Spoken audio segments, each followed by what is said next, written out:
भैया हम भोजपुरिया गायक पवन यादव रघुआ सबके प्रणाम हो नमस्कार। पर एक दिन पहले हमने दो गाना सुनने लगे, बेटा और बेटे के बीच में संबंध। आज माँ के बीच में संबंध बताएंगे।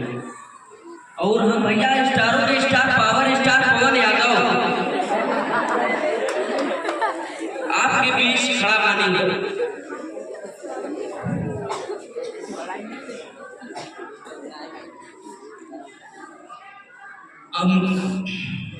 अमृत के धार केहू केतनो पियाई एगो माई बिना।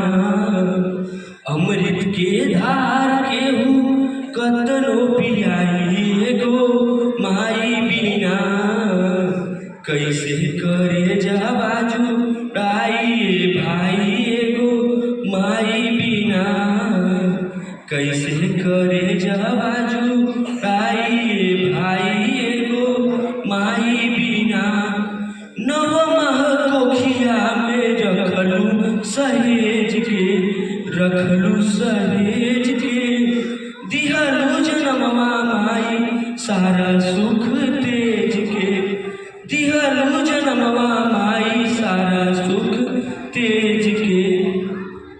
मिल जाई धन मिली सुख पूरा। माई के दुलार बिनबा सब कुछ अधूरा।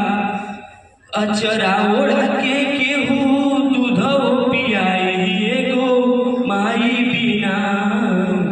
अचरा ओढ़ा के केहू दूधो पियाई एगो माई बिना।